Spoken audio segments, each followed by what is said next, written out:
Today is Tuesday, June 23rd, 2026, and today is National Detroit-Style Pizza Day, which means it's a perfect time to talk about typewriters, giant hot dogs, and a blue hedgehog. That sentence would probably confuse every school teacher from the 19th century. But after digging through today's stories, I noticed that they all had something in common. Nobody expected them to stick around this long. A keyboard layout from the 1800s. A food stunt that turned into a headline, and a video game character who somehow became one of the most recognizable faces on the planet. Welcome to Wait, That's Random, This Day in History. I'm C.L. Burns, voice actor, audiobook narrator, and your guide through the tiny historical details that somehow make humanity look even stranger. On June 23, 1868, Christopher Latham Sholes received a patent for the typewriter. Now, the typewriter itself was a remarkable invention. It transformed business, journalism, government records, and personal correspondence. But the most surprising part of the story is something most of us still use every day: the keyboard, especially the QWERTY layout. If you look down at your keyboard right now, you'll probably see it. QWERTY. Those first 6 letters became the name of the layout, and despite enormous advances in technology, we're still using it more than 150 years later. One of the most common stories you'll hear is that the QWERTY keyboard was designed to slow typists down. That's probably an oversimplification. The stronger explanation is that early typewriters had mechanical arms that could jam if certain letter combinations were struck too quickly. The layout helped reduce those problems by separating commonly used letter pairings. In other words, the keyboard wasn't designed around what's fastest for humans. It was designed around the limitations of a 19th century machine.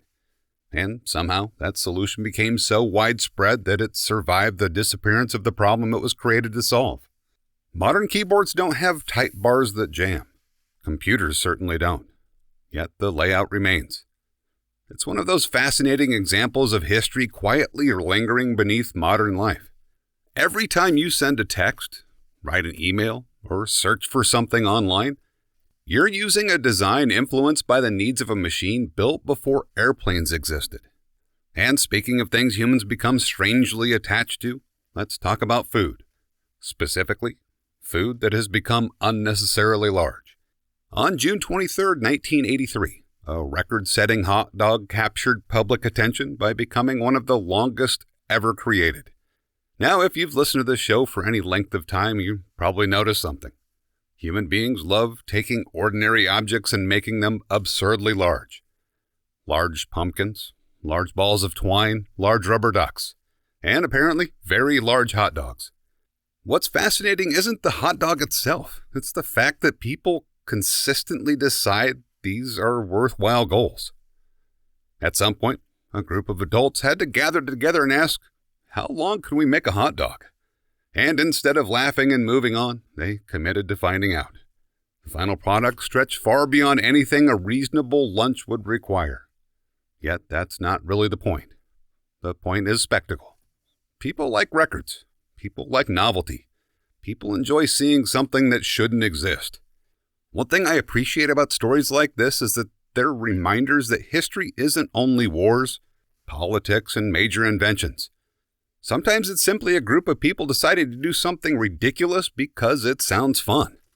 And honestly, civilization would probably be a little less interesting without those people. And then there are things that began as entertainment, before unexpectedly becoming cultural institutions. On June 23, 1991, Sonic the Hedgehog was released in North America. At the time, Sega needed a mascot. Nintendo had Mario. Sega wanted a character that felt different, faster, edgier, more energetic. The result was a blue hedgehog capable of running at impossible speeds. It's difficult to overstate how successful Sonic became. The game sold millions of copies. The character appeared on television, in comic books, on lunchboxes and cartoons, and eventually in major motion pictures. One thing that made Sonic stand out was speed. Many platform games encourage careful movement. Sonic encouraged momentum. Players raced through loops, bounced across springs and blasted through levels at speeds that felt impressive for the hardware of the time. The character also arrived during a particularly intense period of video game history.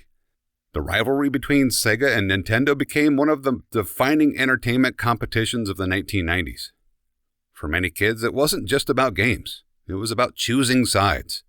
Mario or Sonic, Nintendo or Sega. What's remarkable is that Sonic survived long after that rivalry faded. More than 30 years later, the character remains instantly recognizable.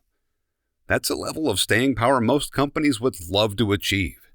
And after spending today's episode around things that lasted far longer than anyone expected, it feels fitting to end with someone whose influence has extended across decades of American law. Born on June 23, 1948 in Pinpoint, Georgia, Clarence Thomas became one of the longest-serving justices in the history of the U.S. Supreme Court. His path to the court was anything but ordinary. Raised in poverty in the segregated South, Thomas went on to study law and built a career that eventually brought him to the nation's highest court. Since joining the Supreme Court in 1991, he has become one of its most influential and discussed members. Supporters praise his commitment to constitutional originalism and his willingness to write independently. Critics often disagree strongly with his judicial philosophy and rulings. Regardless of where people fall politically, Thomas has undeniably left a significant mark on American jurisprudence. One thing that stands out about his career is its longevity.